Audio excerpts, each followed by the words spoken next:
आज के वीडियो में डिस्कस करने वाले हैं इंग्लिश के लिए इम्पॉर्टेंट क्वेश्चंस जो रहेंगे डीएलएड फोर्थ सेमेस्टर के लिए। इससे पहले वाले पार्ट में हम लोगों ने इम्पॉर्टेंट क्वेश्चंस को देखा था और जो कॉन्सेप्ट्स थे उनको समझा था।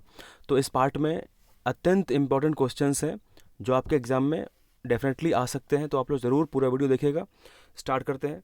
तो सबसे पहला क्वेश्चन पूछा गया है कि who developed the direct method. आपको बोला गया है कि किसने डायरेक्ट मेथड टीचिंग का जो होता है डेवलप किया है। तो इस क्वेश्चन का सही आंसर क्या होगा? मैक्समिलियन बर्लिट्ज। उसके बाद बात करते हैं नेक्स्ट क्वेश्चन। तो जो अगला क्वेश्चन है उसमें कहा गया है कि who developed the bilingual method. आपको बताना है कि जो बाइलिंगुअल मेथड है उसको किसने डेवलप किया है। तो हम सब जानते हैं कि जब भी हम बात करेंगे बाइलिंगुअल मेथड की तो इसको डेवलप किया है CJ डॉटसन ने। ठीक है, तो इसका आंसर ए करेक्ट हो जाएगा। क्या होगा? CJ Dotson. उसके बाद बात करते हैं क्वेश्चन 15। इसमें कहा गया है कि सेकेंडरी लैंग्वेज स्किल क्या होती है। ठीक है, सेकेंडरी लैंग्वेज स्किल क्या होती है। देखिए, अगर थोड़ी सी हम बात कर लें कि जो लैंग्वेज स्किल्स होती हैं उनमें एक्चुअली उनका अर्थ क्या होता है, तो सबसे पहले यहाँ पे कुछ नोट्स में इंपॉर्टेंट पॉइंट्स लिखें, जरा समझते हैं उसको। देखिए, सबसे पहले क्या होता है? सबसे पहले लिसनिंग होता है। यानी जब भी लिसनिंग का मतलब यहाँ पे क्या है? इसका मतलब है कि जब कोई नई भाषा सीखता है, चाहे हम हो या आप हो, जब भी कोई नई भाषा सीखते हैं तो सबसे पहले उसे बोलते हुए हम सुनते हैं। दूसरा क्या होगा? तो सबसे पहले लिसनिंग करते हैं, यानी हम सुनते हैं। जब भी कोई भाषा बोलता है तो हम सुनते हैं, उसके बाद फिर हम स्पीकिंग करते हैं, बोलते हैं। कैसे? आखिरकार वह जो कुछ सुनता है उसे दोहराने का प्रयास करता है। जो भी कुछ हम सुनते हैं उसके बाद हम उसको दोहराने का प्रयास करते हैं तो हम बोलते हैं। ठीक है, तो जो ये लिसनिंग और स्पीकिंग है ये हो जाएगी प्राइमरी स्किल। क्या हो जाएगी? Primary skill. और उसके बाद जो हमने ये दो काम कर लिए फिर हम रीडिंग करते हैं। तो रीडिंग का मतलब क्या होगा? ये रीडिंग और राइटिंग ये सेकेंडरी स्किल्स होती हैं। ठीक है, पढ़ना और लिखना। इसके बाद क्या करते हैं? बाद में वह बोली जाने वाली भाषा को प्रिंट के रूप में देखता है, जो यानी जो भी हमारे बुक्स होंगी, जो भी मटेरियल होगा उसके रूप में उसको देखता है। उसके बाद फिर क्या करता है? राइटिंग करता है, यानी अंत में वह उस प्रिंट को कागज पर पुनः पेश करता है, यानी उतारता है, कॉपी करता है। ठीक है, तो इस तरीके से ये स्किल्स हैं। तो यहाँ पे आपसे बोला गया था सेकेंडरी स्किल कौन सी है, तो हम जानते हैं कि जो सेकेंडरी स्किल है वो क्या होगी? वो होगी रीडिंग और राइटिंग। ठीक है, तो इसका ऑप्शन नंबर तीसरा वाला करेक्ट हो जाएगा। अगर बात करें कि प्राइमरी स्किल कौन कौन सी होंगी, तो अभी हमने देखा कि जो प्राइमरी स्किल क्या होगी? सबसे पहले वो सुनता है, उसके बाद फिर वो बोलने का प्रयास करता है। तो लिसनिंग और स्पीकिंग ये हो जाएगी प्राइमरी स्किल। तो इसका ऑप्शन नंबर एक जो है वो करेक्ट हो जाएगा। ठीक है, तो इस तरीके से हमने इसको डिस्कस कर लिया है। अब बात करते हैं आगे। और आगे आपसे बोला गया है कि linguistic is a study of. आपको बताना है कि जो लिंग्विस्टिक है उसका एक्चुअली मतलब क्या होता है। लिंग्विस्टिक में हम क्या करते हैं? क्या हम एनिमल लैंग्वेज सीखते हैं या समझते हैं, या ह्यूमन लैंग्वेज की स्टडी होती है, या फिर बैड लैंग्वेज की, या फिर नॉन ऑफ दीज। तो हम सब जानते हैं कि जो लिंग्विस्टिक है वो स्टडी ऑफ ह्यूमन लैंग्वेज है। ठीक है, तो इसका क्वेश्चन नंबर बी करेक्ट हो जाएगा। उसके बाद बात करते हैं नेक्स्ट क्वेश्चन। तो इसमें बोला गया है कि जो रिसेप्टिव स्किल्स होती है, आपको बताना है कि जो रिसेप्टिव, इसमें से कौन सी रिसेप्टिव स्किल है। ठीक है, तो सबसे पहले आप लोग कमेंट करके बताएं कि इसका आंसर क्या हो सकता है आपके हिसाब से, कि रिसेप्टिव स्किल कौन कौन सी होंगी। तो सबसे पहले यहाँ पे उसको हम जरा डिटेल में देखते हैं इसका मतलब क्या होता है। देखिए, इसका मतलब ये होता है कि रीडिंग एंड लिसनिंग। ठीक है, यानी रीडिंग मतलब क्या होगा? पढ़ना और सुनना। ठीक है, ये इन्वॉल्व करती है receiving information and hence called receptive skills. इसका मतलब क्या है कि जब भी हम किसी चीज़ को पढ़ते हैं और या फिर किसी के द्वारा हम सुनते हैं तो इसमें हम कुछ जानकारी को ग्रहण कर रहे होते हैं, कुछ जानकारी को ले रहे होते हैं। इसीलिए हम क्या बोलते हैं इसको? रीडिंग को और लिसनिंग को हम बोलते हैं रिसेप्टिव स्किल्स। ठीक है, तो आपसे क्वेश्चन में क्या पूछा गया है? आपसे क्वेश्चन में पूछा गया है कि इनमें से कौन सी रिसेप्टिव स्किल है। तो हमने क्या देखा था? रीडिंग या लिसनिंग। यहाँ पे क्वेश्चन में जो ऑप्शन ए है वो लिसनिंग की बात कर रहा है, तो लिसनिंग इसका उत्तर करेक्ट हो जाएगा। अगर यहाँ पे लिखा होता लिसनिंग की जगह पे रीडिंग, ठीक है, तब भी इसका आंसर क्या होगा? सही होता।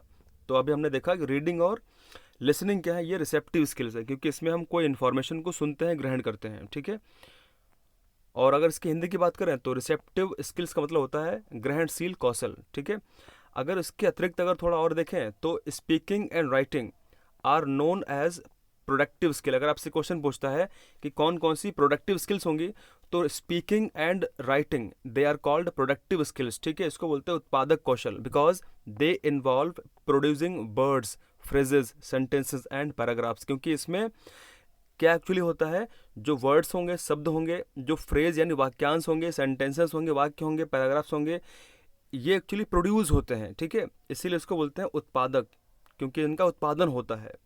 तो आप लोग ध्यान रखेंगे, स्पीकिंग एंड राइटिंग को हम क्या लिख के आएंगे, ये होती हैं प्रोडक्टिव स्किल्स, ठीक है। अब बात करते हैं नेक्स्ट क्वेश्चन, और इसमें आपसे बोला गया है कि in which of the following method, आपसे क्या बोला गया है कि in which of the following method of language of teaching, ठीक है, टीचिंग के कौन से मेथड में we use of textbooks is minimise, मतलब जो किताबें हैं उनका इस्तेमाल जो है वो एकदम बहुत कम हो जाता है, आपको बताना है, ठीक है। तो इसका उत्तर क्या होगा, इसका आंसर होगा डायरेक्ट मेथड। तो आप लोग ध्यान रखेंगे कि डायरेक्ट मेथड में जो टीचिंग हम करते हैं उसमें क्या करते हैं, जो टेक्स्ट बुक होंगी, किताबें होंगी, उसका इस्तेमाल हम बहुत कम करते हैं। तो इसका आंसर डायरेक्ट मेथड होगा, ठीक है।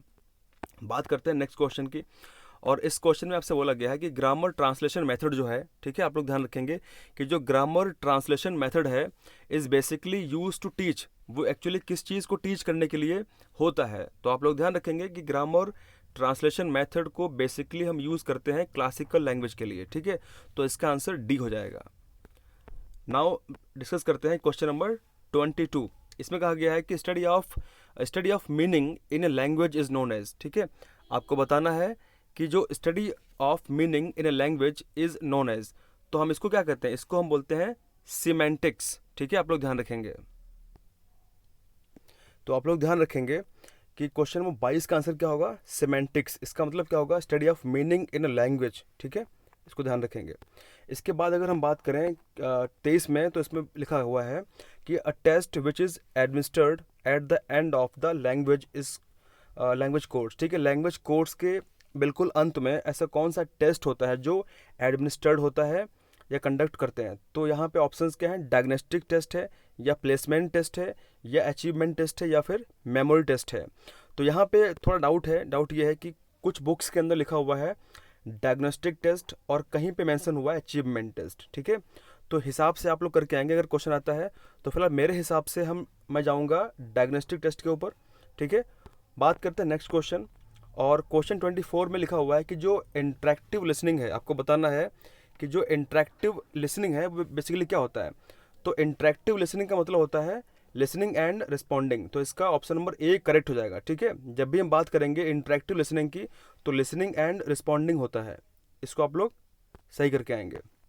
बात करते हैं क्वेश्चन नंबर 25। तो 25 में लिखा हुआ है कि organisation of arguments and ideas in a paragraph is an important aspect of. तो आपको बताना कि क्या है।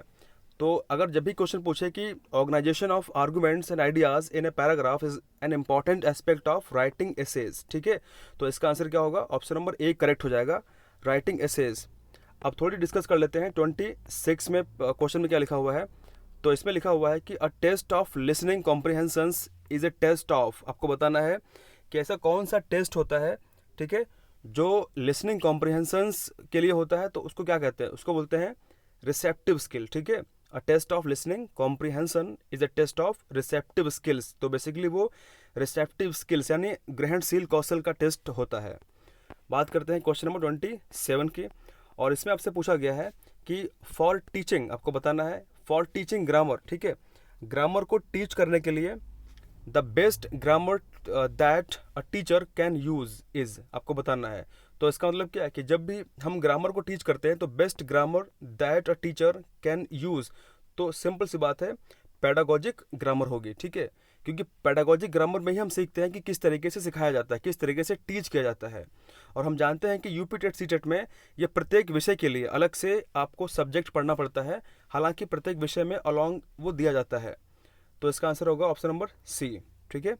अब बात करते हैं क्वेश्चन नंबर 28 के बारे में, और इसमें लिखा हुआ है कि जो ट्रेडिशनल मेथड होता है, आपको बताना है जो ट्रेडिशनल मेथड होता है उसका मतलब क्या, वो गोज़ अगेंस्ट, किसके अगेंस्ट जाता है। तो सिंपल सी बात है, जो ट्रेडिशनल मेथड होता है वो अगेंस्ट जाता है पेडागोजिक प्रिंसिपल्स के, ठीक है। तो शिक्षण जो मूल सिद्धांत होते हैं उनके ये अगेंस्ट जाता है। तो इसका आंसर क्या होगा, ऑप्शन नंबर सी इसका आंसर करेक्ट हो जाएगा। अगर बात करें इसके अतिरिक्त तो लास्ट क्वेश्चन हमारा आज का है, और इसमें बोला गया है डिडक्टिव मेथड्स प्रोसीड्स फ्रॉम, आपको बताना है कि जो डिडक्टिव मेथड है वो कहाँ से प्रोसीड होते हैं, ठीक है। तो इसका आंसर क्या होगा? इसका आंसर है option number A, law and rule to observation. ठीक है, जितने भी डिडक्टिव मेथड्स होते हैं वो प्रोसीड कहाँ से होंगे? Law and rule to observation, तो यहाँ से प्रोसीड होते हैं। तो आज के इस क्लास में हम लोगों ने कुछ इंपॉर्टेंट क्वेश्चंस को देखा है, जो उम्मीद करता हूँ कि यहाँ से कुछ क्वेश्चंस एग्जाम में बन सकते हैं। और आप लोग ज़रूर पहला वाला पार्ट देखें, उसके अंदर भी हमने कुछ इंपॉर्टेंट क्वेश्चन डिस्कस किए हैं। Thank you very much, all the best for exam.